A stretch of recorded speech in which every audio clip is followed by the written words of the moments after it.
All right, it's good to see everybody this evening. I have a lot of material to cover tonight, looking at the matter of instrumental music from what I tagged it with in the stream is from a historical and polemic perspective.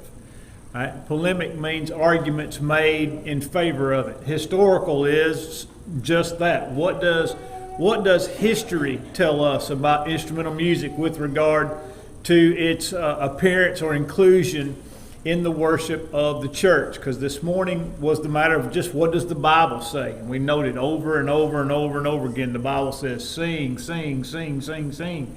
It says, to speak, to teach, admonish, and then to use psalms, hymns, and spiritual songs in order to accomplish that. It's a one another. There is the pronoun there, the one another pronoun, is what is called a reflexive pronoun, which means it involves more than one person. In other words, whatever's going on is going back and forth. It's not just one way. And so, and I failed to mention that this morning with regard to the language there in Colossians 3:16 and Ephesians 5:19. But before we get started, I want to have a word of prayer. And then we'll enter into again what I've termed the historical and polemic perspective with regard to instrumental music in worship. So let's bow together and pray. Our gracious Heavenly Father, we're thankful for the opportunity to be here again tonight to open up Your Word and also to examine the history of the church and those that have been a part of it for. In the days gone by. We ask that You would help us as we enter into this study to be mindful of Your Word as being our only and final authority. Father, help us to learn from others that have gone on before us. And we pray that You will bless our study here this night, not only those of us that are present, but all that may be watching through or listening through the various means. Go with us and keep us in Jesus' name. Amen. All right, I want to begin with a historical perspective because even though history is not authority, it is very helpful to understand about the matter of instrumental music. And when I say instrumental music, I mean the use of instrumental music in the worship of the church. Okay, that's the only context in which I'm discussing this, is instrumental music in the worship of the church. What I'm going to do is I'm just going to give you some quotations through the course of history, okay?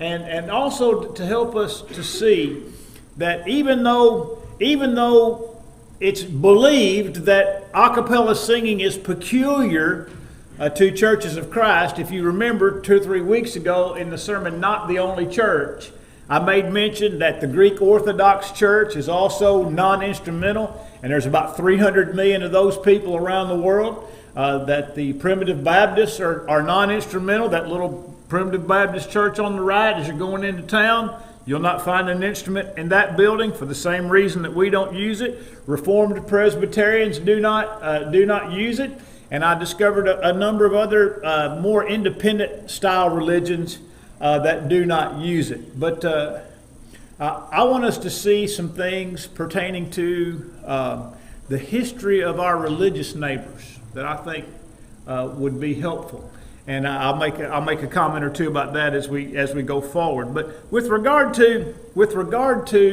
the ante-Nicenes and the immediate post-Nicene fathers, ante-Nicene means those church fathers who lived after the apostles, but prior to the Nicene Council of the year 323 or 325. And then I want to make mention of Augustine, who spoke about 25 years after the Ante-Nicene Council in about the year 350. Now this is from Eusebius. Eusebius lived in the late 3rd century, was born in the year 263, died in the year 339. He says, and this will quote, the unison voices of Christians would be more acceptable to God than any musical instrument. Accordingly, in all the churches of God, united in soul and attitude with one mind and in agreement of faith and piety, we send up a unison melody in the words of the Psalms. And so that's a pretty straightforward statement from the 3rd and early 4th century. Here's Augustine, about the middle of the 4th century, quote, "Musical instruments were not used. The pipe, tabret, and harp are so intimately associated with the sensual heathen cults, as well as with the wild revelries and shameless performances of the degenerate theater and circus, it is easy to understand their prejudices or the prejudice against their use in the worship." Now note, Augustine does not quote anything with regard to the Bible. He simply records that the use of instrumental music was intimately associated with actions and activities that were antithetical to normal Christian life and practice. But I want to note in particular some of the early Reformation individuals, men like John Calvin, men like John Wesley, men like Martin Luther. And I'll start with Luther. Now Luther, was the one who instigated what is known as the Protestant Reformation in 1517, when he nailed the 95 Theses to the door of the Wittenberg, Germany Catholic Church. And Luther is generally regarded as not only the founder or the instigator, the creator of the Protestant Reformation. He is widely accepted as the founder of the Lutheran Church, the church that bears his name. And concerning the instrument, Luther wrote, is quoted in McClintock and Strong's Encyclopedia of Biblical Literature, the organ in worship to God is an ensign of Baal. An ensign means a standard, a sign. And Baal is a common word representing idolatry. So if we were going to use our language, he would say the organ in worship is a symbol of idolatry. Now that's Martin Luther's statement in the early 1500s. John Calvin, who wrote the Institutes of the Christian Religion in about 1536, if I'm not mistaken. Calvin says, "To sing the praises of God upon the harp and psaltery are not now to be used in our public thanksgivings." So Calvin opposed the use of the instrument in the worship. Adam Clarke, who is without question the most well-known Methodist commentator who ever lived. Clarke's commentaries are one of the most popular commentary sets in the entire world of Christendom.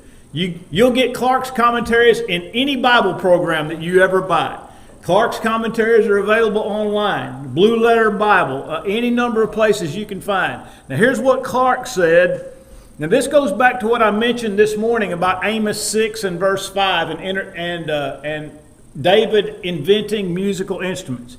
Now this is a fairly lengthy reading, and by the way, this is also, again, this is Clarke's opinion on Amos 6:5. All right? "I believe that David was not authorized by the Lord to introduce that multitude of musical instruments into divine worship. And I'm satisfied that his conduct in this respect is most solemnly reprehended by this prophet," talking about Amos. "And I further believe that the use of such instruments of music in the Christian church is without the sanction and against the will of God. They are subversive of the spirit of true devotion, and that they are sinful. If there was a woe to them who invented instruments of music as David did under the law, is there no woe, no curse to them who invent them and introduce them into the worship of God in the Christian church? I am an old man and an old minister, and I here declare that I never knew them to be productive of any good in the worship of God.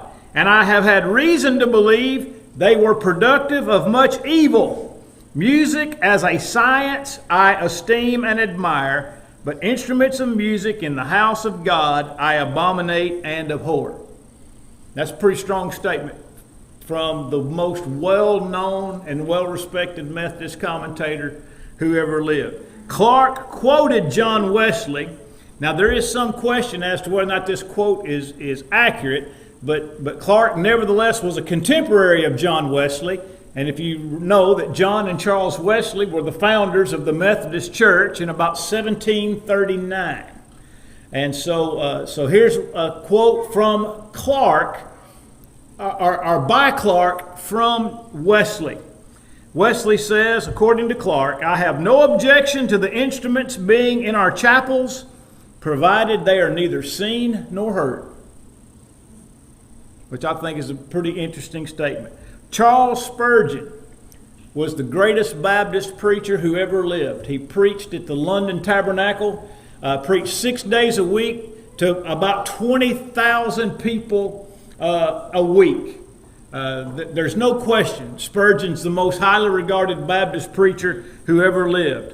And here's what Spurgeon said in his commentary called The Treasury of David, which was a commentary on the Psalms that he wrote.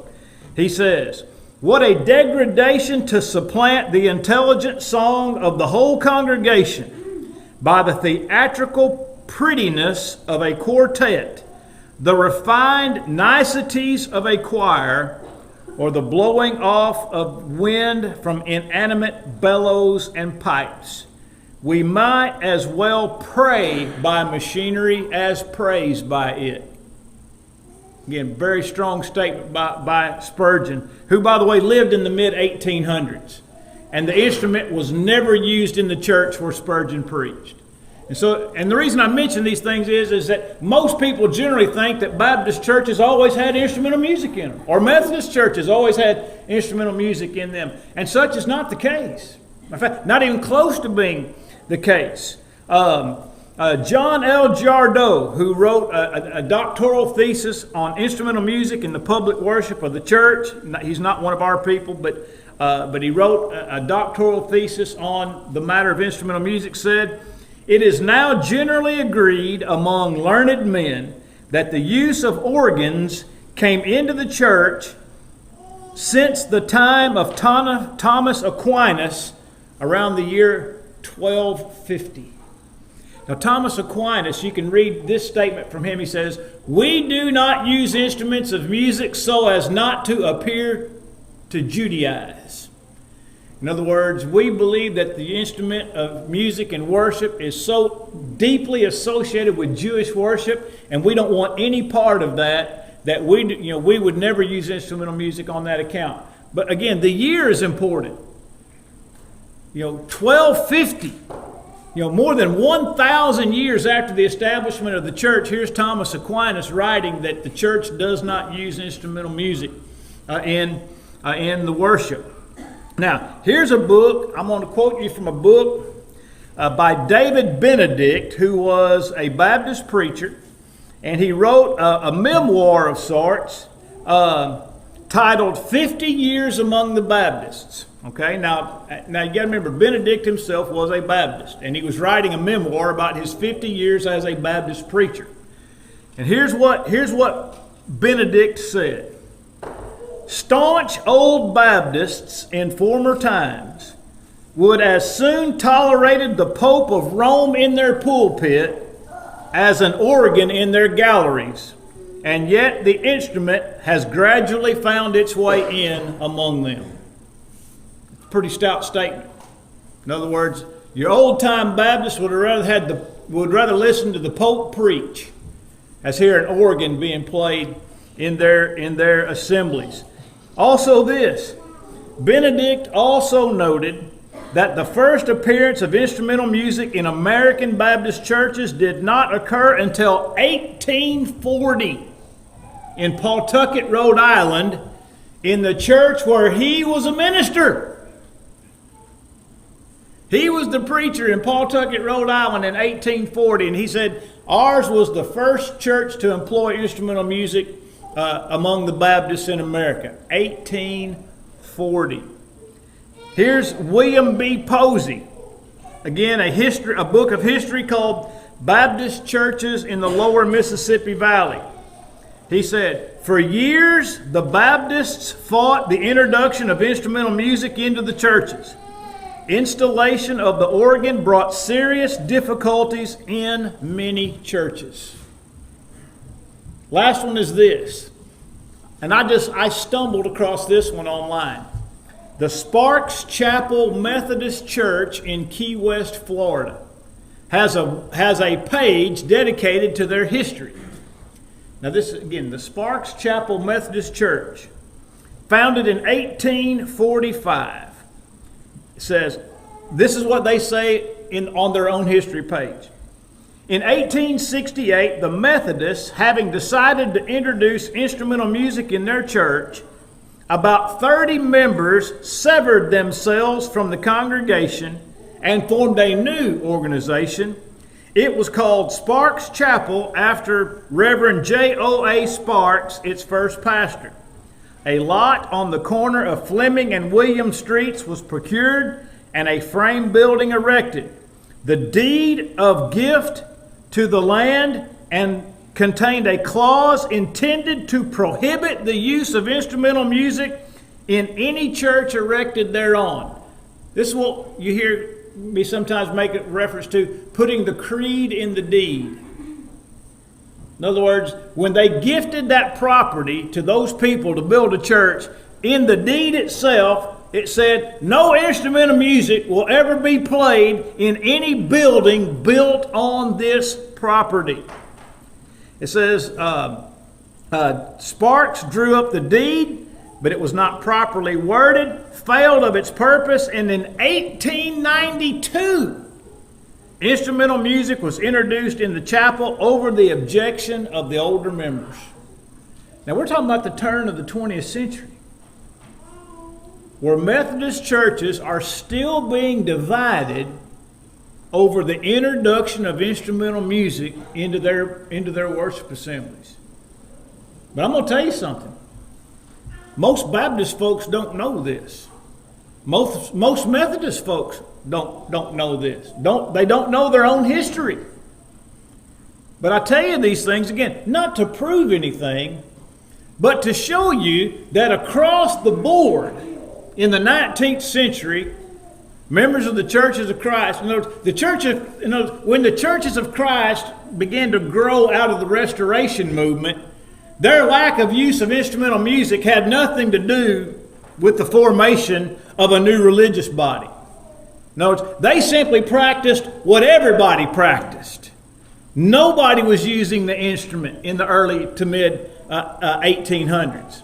And so this wasn't something that was peculiar to the Churches of Christ when they were formed, because the Baptist churches were still opposed to the instrument at that time, and the Methodist Church was still opposed to the instrument at that time. And so there's just a bit of a historical perspective of instrumental music among our religious friends and neighbors. But now I want to make mention of the Christian church. Many that are perhaps not familiar with church history do not know that what's called the Christian church was a division from the Churches of Christ in the late 1800s and the early 1900s. And there were 2 points of contention. And one of those points of contention was the use of instrumental music in worship. And it wasn't until 1906 that the U.S. government, in their census, recognized that there was a distinction between the Churches of Christ and the independent Christian churches, or the Christian churches. And so that was around the turn of the 20th century. The division occurred before, in the late 1850s and early 1860s, when the instrument was introduced at that time, and the division grew over the next 40 to 50 years and resulted in 2 different religious groups, the Churches of Christ and the Christian church. I will tell you this, 85% of members of the Churches of Christ left the Church of Christ and went to the Christian church at the turn of the century. Over 1 million people preferred the instrument over biblical authority. The church lost, and when I say the church lost, I mean by association, 35 universities at that time were associated with the Churches of Christ that abandoned their affiliation with the Churches of Christ and became affiliated with the Independent Christian Church. And there were only about eight schools left that were affiliated with the Churches of Christ. Freed-Hardeman would have been one of those schools. David Lipscomb would have been one of those schools. There was probably still a school at Bethany in Kentucky, but schools such as Texas Christian in Fort Worth used to be one of our schools. There's several schools up north that used to be our schools, and some of the names of them escape me at this time. But the church lost about 85% of its membership and 35 universities in that division. And yet, within 40 years, the Churches of Christ outnumbered the Christian church in the number of people. At the time of the division, there were over 1 million members of the Independent Christian Church and about 135,000 members of the Churches of Christ.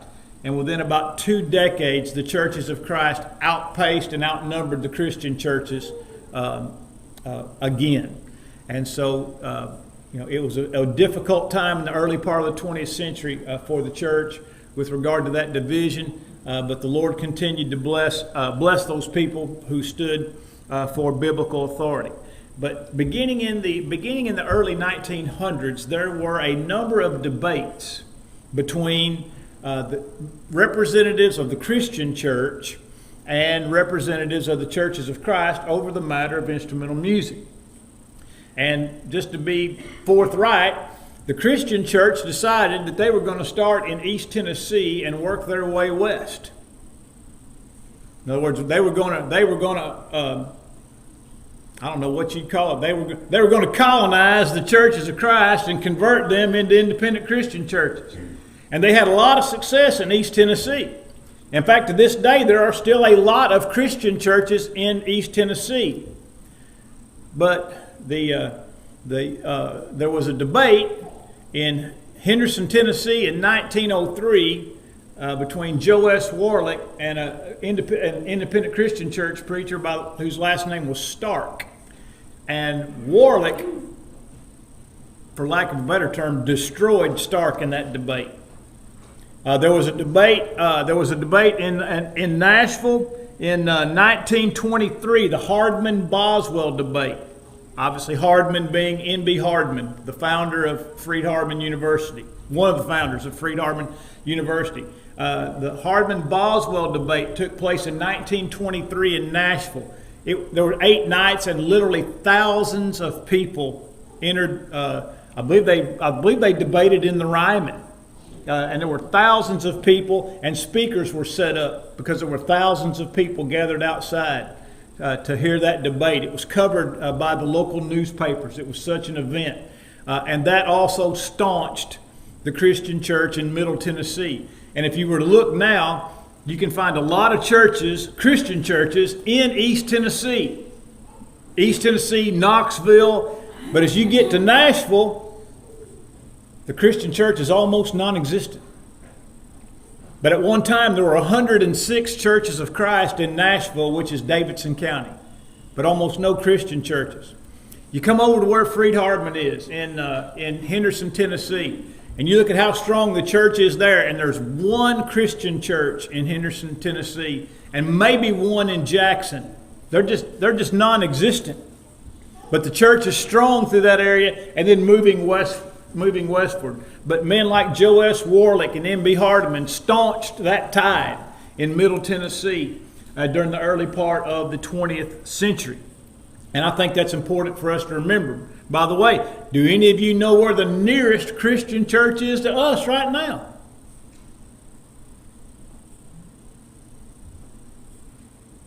At one time there was one in Florence. I think there is still one in Florence. But I think the closest one is in Jasper. And the interesting thing is, it's about a block and a half from the 6th Avenue Church. And you could put that Christian church in the auditorium of the 6th Avenue Church about 4 times over. And that's just one, and how strong is the church in Walker County, by and large? And yet, the Christian church is non-existent. T.B. Larimore helped keep the Christian church out of the Florence area back in the day. And so the point is that there were some men who really did some great work in the latter part of the 19th century, early part of the 20th century to staunch the tide of the Christian church movement from the eastern part of Tennessee. But I want to read you very quickly a number of positions of the independent Christian church over the years in these debates. And I'm going to read you the position of the preacher from the Church of Christ in that debate. I'm going to read you the propositions on both sides, okay? In 1903, the Stark-Warlick debate, and in 1908, the Otey-Briney debate, the independent Christian church argued that the Bible authorizes instrumental music in Christian worship. The Brethren defended the proposition, instrumental music lacks New Testament authority. So one side says the New Testament authorizes it. Our brethren said the New Testament does not authorize instrumental music. In 1920, O.E. Payne affirmed for the Christian church that instrumental music is required by the language in the New Testament. And the response was, there is no New Testament authority for instrumental music. In 1923, the Boswell-Hardman debate. Instrumental music is inherent in the Greek. Hardman's position, there is no authority in the New Testament for instrumental music. Are you seeing a pattern here? Every time our brethren debated, they debated the same proposition. There is no authority in the New Testament. Now, I've already given you three different positions of the Christian church. Here's the Strong-Wallace debate in 1937.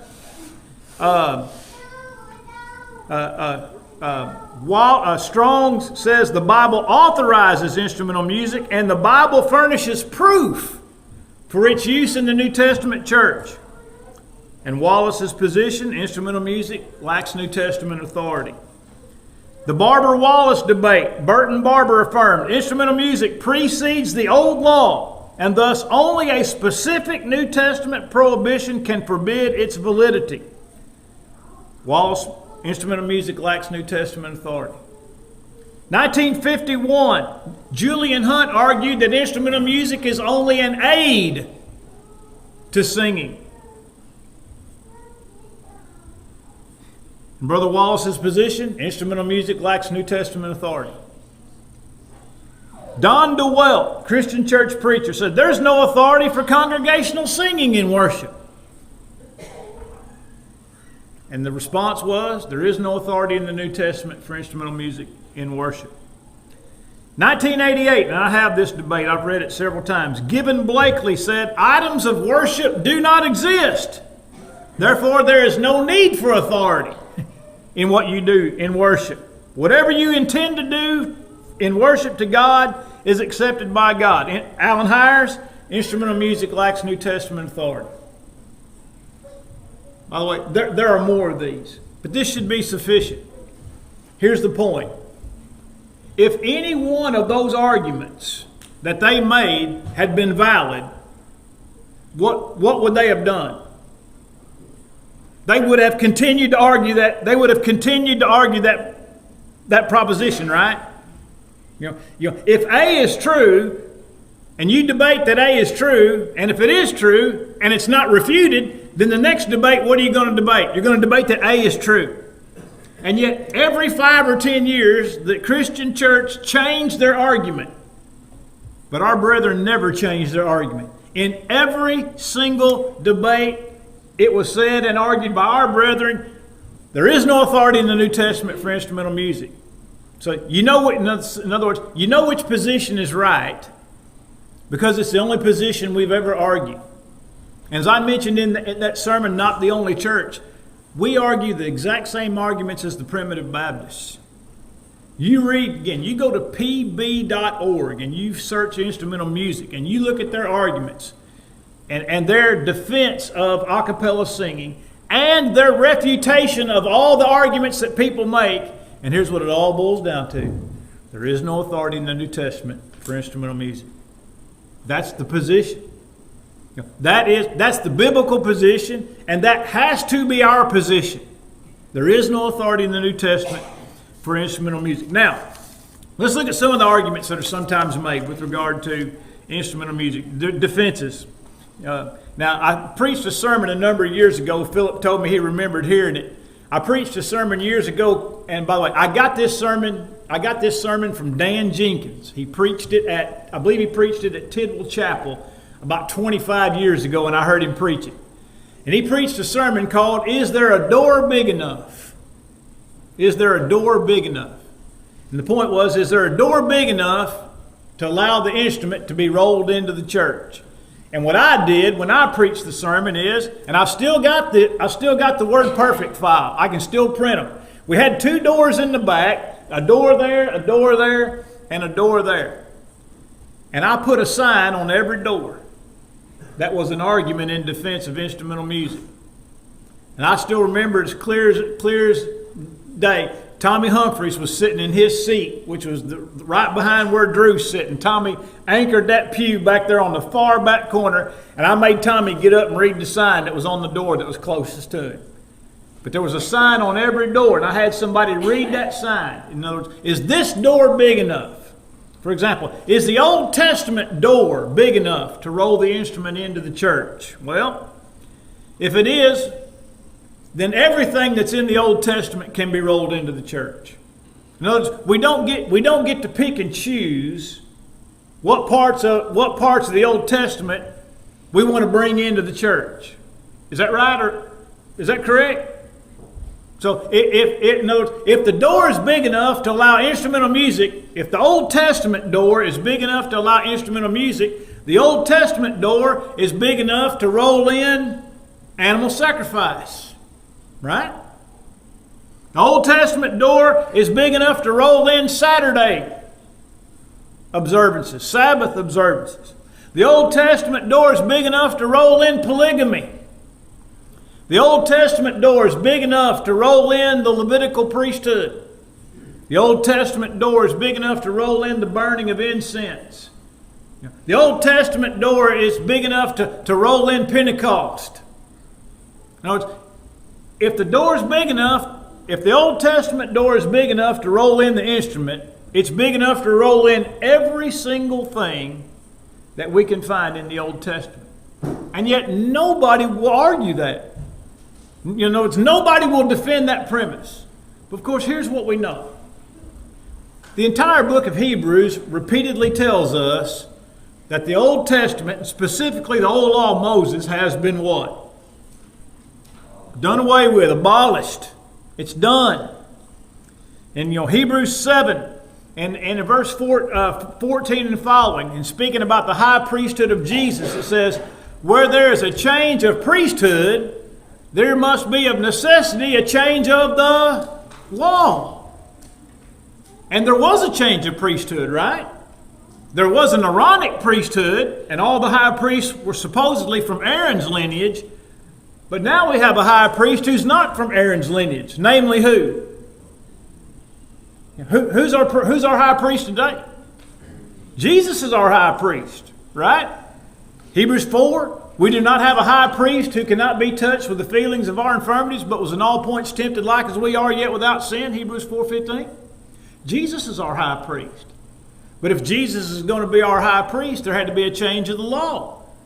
Because the Old Testament didn't allow Jesus to be a priest, much less a high priest.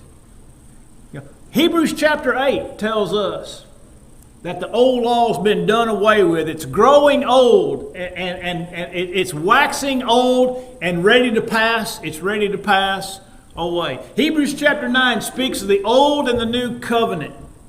A covenant is a will. It is a testament. And we all know that when a man writes a will, when he writes a second will, what's that do to the first one? It nullifies it.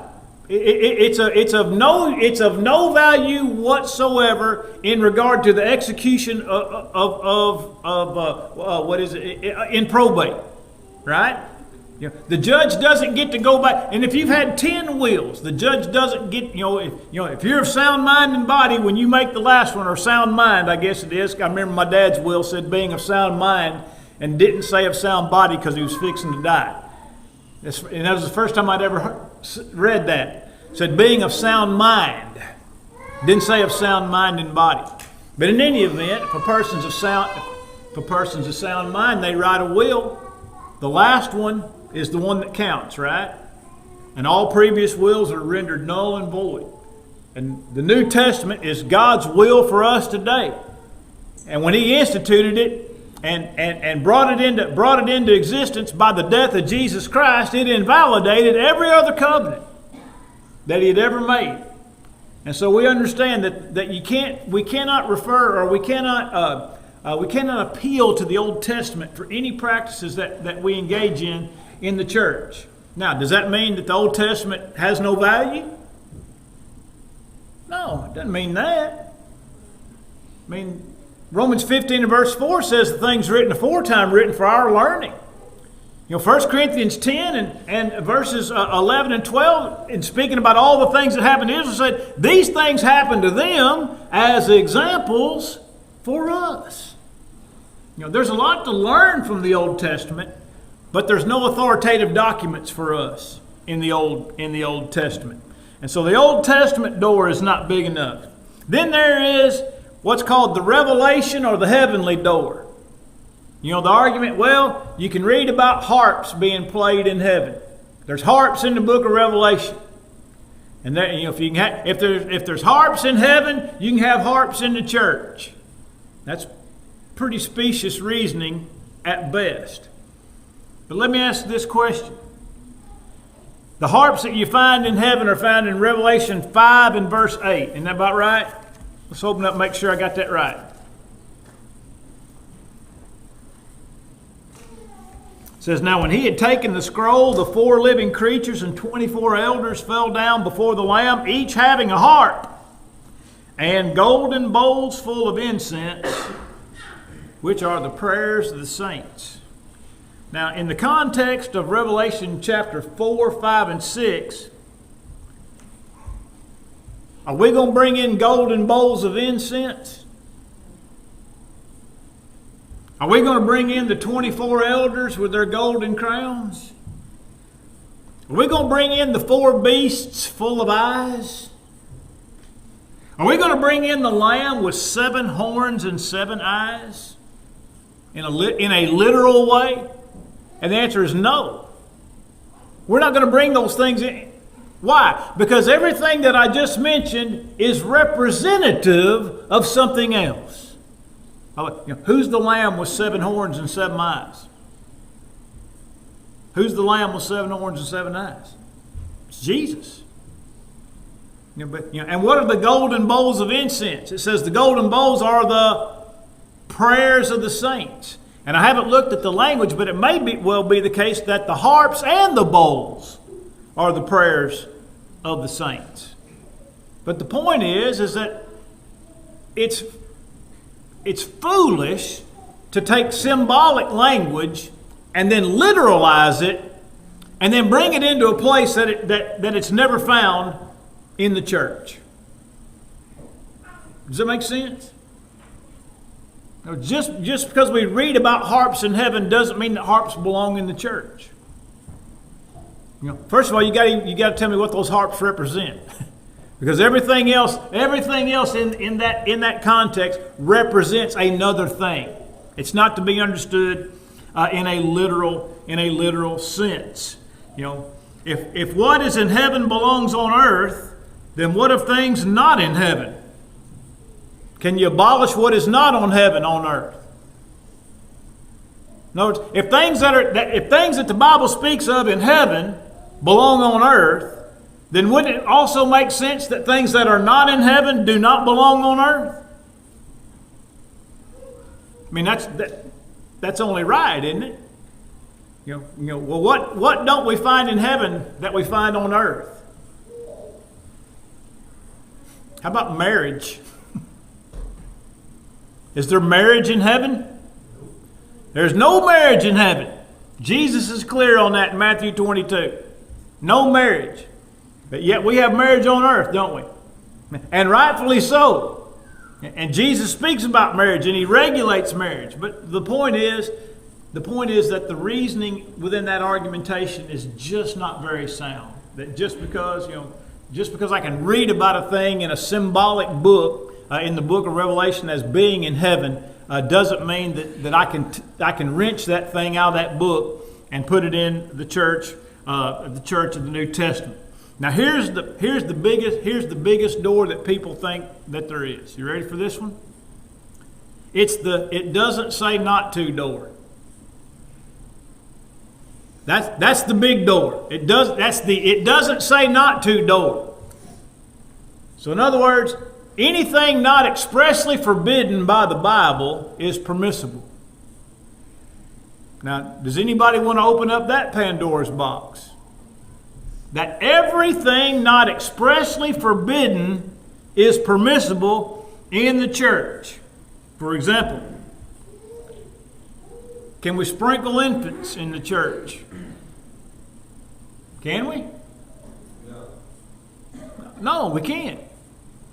But it's not expressly forbidden, Johnny. So since we're not expressly forbidden to sprinkle infants, again, using that. Not forbidden for you to have a barbecue grill up there in front of the building. That's my next point. Can we have a barbecue instead of that tasteless bread in the Lord's Supper? Especially when we were using that prepackaged stuff. That was a piece of styrofoam. Man, that stuff was nasty. But it was unleavened bread. And by the way, and that's the point of the whole thing with unleavened bread. Because the Jews ate unleavened bread for 7 days. In the Feast of Unleavened Bread. But the point is, if we're not specifically forbidden, can we change the elements of the Lord's Supper? If we're not expressly forbidden, can we change the day of worship? Can we change it from Sunday to Saturday, or Sunday to Tuesday, or to any other? No, we're not at liberty. We're not at liberty to do that. Where are we expressly forbidden from praying to Mary? And yet there's 1 billion people on the planet that pray to Mary. Where are we expressly forbidden to praying to the patron saints? And yet millions and untold hundreds of millions of people do those very things. If it's not expressly forbidden, then it has to be permissible. What about worshiping the devil? Where are we expressly forbidden from worshiping the devil? Where does it say, "Thou shalt not worship the devil"? Is it really there? Is the phrase "Thou shalt not worship the devil" in the Ten Commandments? Yeah, but that doesn't express. You see my point, Sean? No, we all understand that when God says, "Worship the Lord thy God, and him only shalt thou serve," the word "only" is implied. It's not actually in the original text. Jesus added it in Matthew chapter 4 and verse 10. Now, we use our brains to know that when God specifies a thing, he does so to the exclusion of all other things. We operate on this principle every single day. If you've ever ordered at a drive-thru, you have used the law of exclusion. And here's how you did it.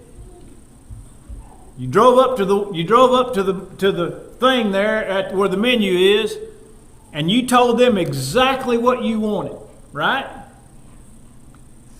But you didn't have to tell them what you didn't want. In other words, give me a number 1, supersize it, but don't give me a number 2, a number 3, a number 4, a number 5, a number 6. Give me a Coke with that, but don't give me a Mellow Yellow, a root beer, a Dr. Pepper, a Sprite, a Minute Maid. In other words, by specifying what you want, you specify it to the exclusion of all other things, right? For example, God told Noah to build an ark out of what? Gopher wood. What percentage of that ark you reckon was made out of gopher wood? What do you think, Ethan? You think it's 100%? You don't think he might have substituted pine or mahogany? Mahogany might be a lot prettier than... So when he said use gopher wood, he didn't have to tell him all the wood that he didn't want to use? Okay. That makes sense. So what did God tell us in regard to music and worship for the church? What did he tell us about 10 times? Sing. We looked at all those passages this morning, didn't we? Sing, sing, sing, sing, sing. Did we find play anywhere? Did we find a command to play? Did we find an example of anybody in the church playing? Do we have any reference, in other words, any inference that there was an instrument of music in the worship of the early church? No. So we can't find it expressly commanded. We can't find an example of anybody using it. There's not even the slightest inference or implication that the instrument was found in the New Testament church. And again, the very course of history tells us that 1,000 years went by before anybody ever introduced an instrument in the worship of the church. 1,000 years. So what does that tell us? It tells us that we're on pretty solid ground when we make the statement. When we make the statement that there was no instrumental music in the worship of the church, and we know that the early church continued steadfastly in the apostles' doctrine, Acts 2 and verse 42. So the law of exclusion tells us. The law of exclusion. Here's one thing. Here's one thing that I think, and I cannot remember.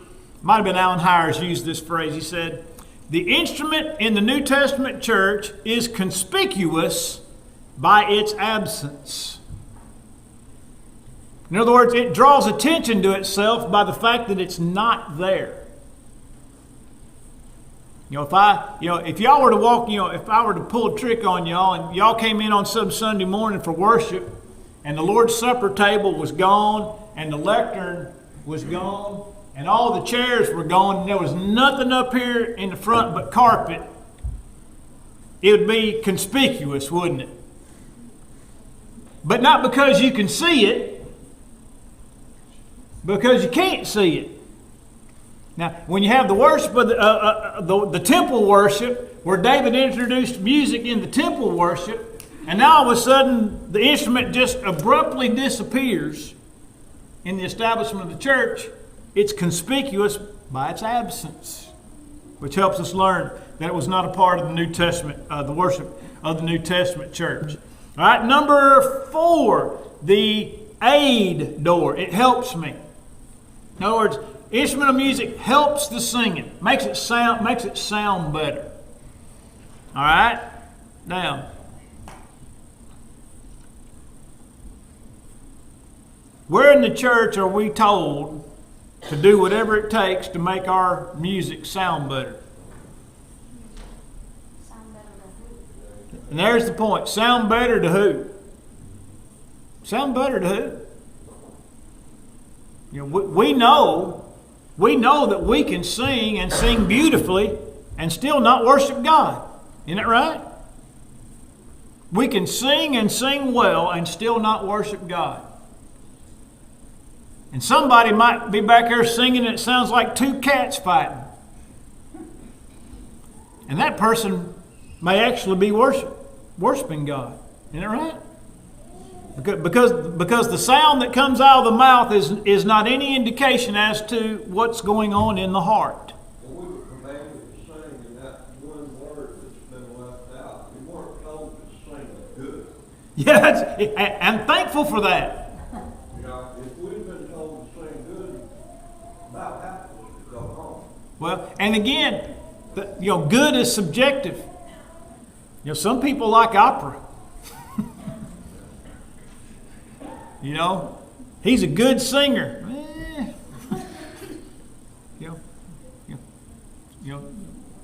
Some people like some of these modern country singers.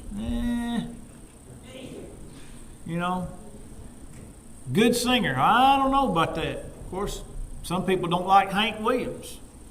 I do. They say, well, that ain't no good. Well, that's fine. But you see my point? Good's totally subjective. And God didn't leave those things up to things that would be totally subjective. It's just like He said, sing and make melody in your heart, teach and admonish, speak to one another in psalms and hymns and spiritual songs. But the question is, what is the difference in an aid and an addition? Because that's where this argument really lies. What is the difference in what helps and what is an addition? And the answer is this. An addition changes the nature of the act itself. An aid does not change the act itself. For example,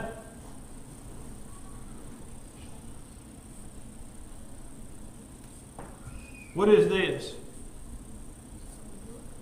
Is it an aid or is it an addition? It's an aid, right? In other words, it helps us carry out the command to sing without changing the nature of the command to sing. What about this? Aid or addition? Aid. What does it help us do?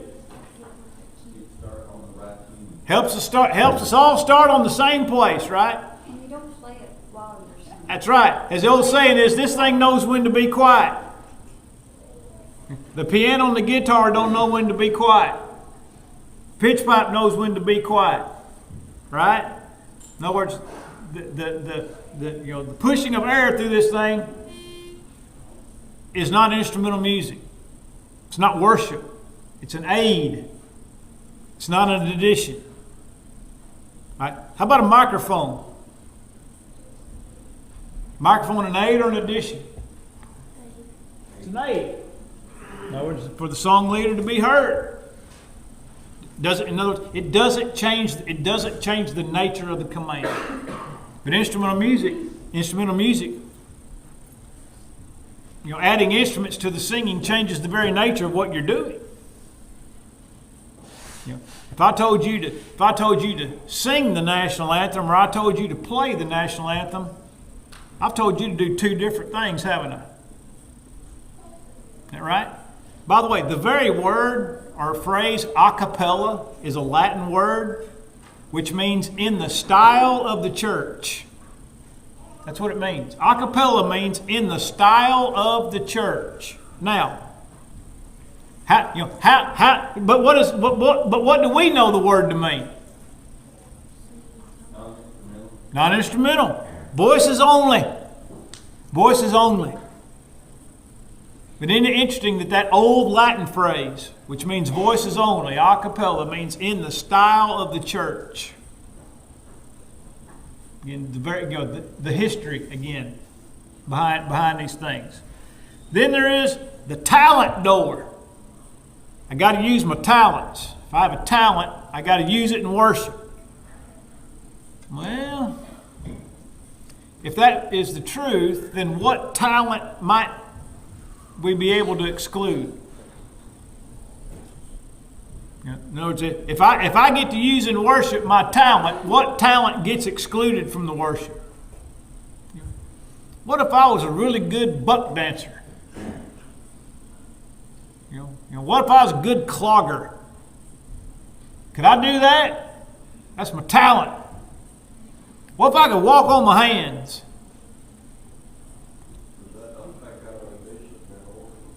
What's that? Walking on your hands or cloth dancing, take out our decent and Not if I'm using my talent to worship God. What if I was a good yodeler? Or whistler? Can I do that? off that. What if I was a good painter? Can I paint and worship? By the way, you can look it up. There'll be people doing that. You'll find people painting in worship because that's their gift. In other words, if I get to play the instrument because it's my gift, then who else's gift do I get to exclude from worship? That's right, nobody. Nobody. Of course, what did we note this morning in our examination of spiritual gifts? Not one spiritual gift involves playing an instrument. Not one. Nobody was ever gifted by the Holy Spirit to play an instrument. So, the talent door is a difficult one. How about this? Are there some good female speakers in this world? Are there some good female speakers in this world? You better believe it. So if a female's a gifted speaker, does that mean she gets to preach? It's her gift. Or am I bound by biblical authority? How about what if I was now follow me with this. What if I was a gifted giver? See, in Romans chapter 12 and verse 8, the Bible speaks about those who have the gift of giving. So if I have the gift of giving, do I get to announce my check to everybody every week? Hey y'all, I'm a gifted giver. Here's my check this week. I mean, the funny, the interesting thing is the Bible speaks about gifted givers. But I think we all understand that gifted givers don't get to hold up their check and announce it to everybody every week. So, the talent or the gift. And then lastly is the Greek door. In other words, does the language permit it? If you read you'll read every single lexicon that translates defines the word solo. You'll find a number of definitions, descriptions. But here's the one thing that you'll find in every lexicon. In the New Testament, to sing. In the New Testament, to sing. Now let me tell you why that one has stuck with me so much. In the early 90s, in about 1991, there was a public discussion, debate of sorts at Friedhardeman University one Saturday.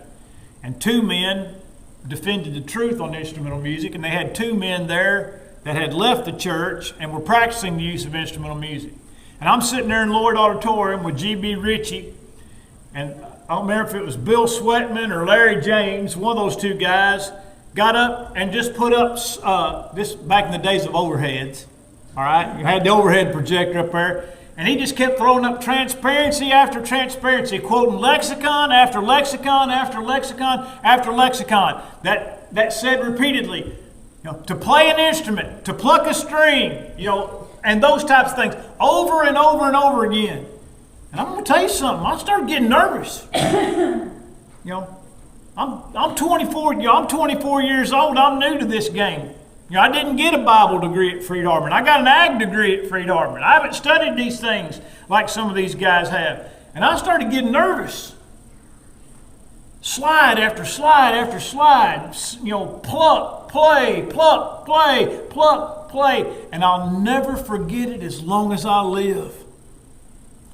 David Light got up in his next speech with a series of transparencies of those same lexicons. And he says, let me show you what he didn't show you. And he went one by one on every one of them lexicons. And guess what they all said at the bottom?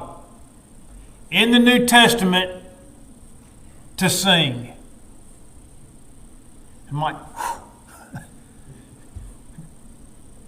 but that's just rank dishonesty.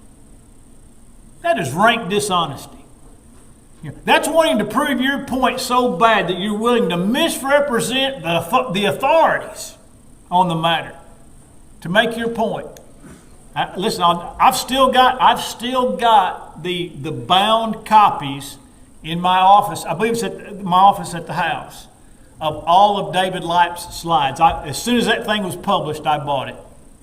As soon as it was published, I bought it. It made that much of an impact on me. You know, the language doesn't permit it. It's just not there.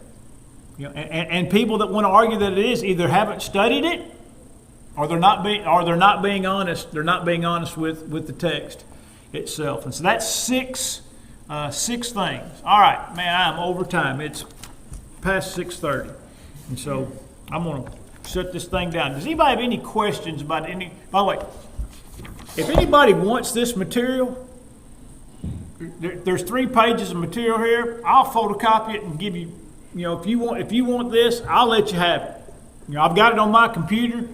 You know, I can email it to you or send it to you on Messenger in a PDF. You know, in a PDF, and you can have it. That way, you can have it in electronic form and just keep it for whenever you need it. But I'd be more than happy, and that goes for anybody watching this on on the live stream. I'll make these 3 pages available to anybody that wants this material. So, any questions or thoughts on this going forward? I'll make one. Kyle. Is this on the authority, the biblical authority? I always think of Hebrew says, when they're speaking of Jesus as the new high priest, they said there must be a new change of the law. And it says the one which we're speaking of comes from different tribes. And he goes on to say that he comes from the tribe of Judah, of which Moses spoke nothing. And of course, we're talking about God through Moses speaking. Mm-hmm. So even Jesus was bound to the law of exclusion. That's right. God did not forbid. Yeah. Specifically, he just spoke on the crowd. Yeah. Hebrews 7:14 through 16. It says, "For it is evident that our Lord sprang out of the tribe of Judah, of which tribe Moses spake nothing concerning the priesthood." In other words, God had specified a priesthood, and he specified Levi. He didn't say a word about Judah because he didn't have to. When he specified Levi as the priestly tribe to the exclusion of all the other tribes. I meant to mention that tonight, Kyle, in the law of exclusion, and forgot to do it. I appreciate you bringing that up. Hebrews 7:14 16. Of which tribe Moses spoke nothing. Even Jesus was bound by the law of exclusion and the law of silence. Had to change the law to make it happen. That's a great point. I appreciate you bringing that to my remembrance. Sean. We must understand we're winning the debate, Colin. Anyone that pays attention to what has transpired in the religious world, over the last 35 or 40 years, that we're winning the debate. That's right. You're like me. I have conversations with preachers all the time that are from these other churches and persuasions. And when you look at what's being taught concerning the church and his body and so many other areas, and I will tell you that I've had a number of conversations with preachers over the last year that have expressed to me that they're beginning to understand why we have made the stand on the instrument like we have, because they see that it's getting in the way of spiritual growth. Mm-hmm.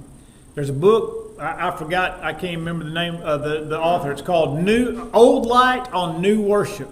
Old Light on New Worship. And that guy, he's not one of us. He preaches for a Presbyterian church or community church somewhere. And he makes all the arguments that I've made tonight on instrumental music. A lot of guys are coming around on that in other religious persuasions. Some of you may have heard of Chuck Colson and the Colson Center. Yeah. It's one of the biggest think tanks in the religious world. There was a huge article about 3 months ago about the instrument and about that is it getting in the way. I forget what the title of it was, but we must understand that God's word that we're making progress. Right. Yeah, we're not fighting a losing battle here. Look, and even if nobody was convinced, it's still the right argument. But the point is that people are seeing it. Honest individuals are looking at the arguments and seeing that they're sound, that they're valid. Thanks everybody for being here tonight. Let me get this turned off. I'm gonna ask Dwayne if he would to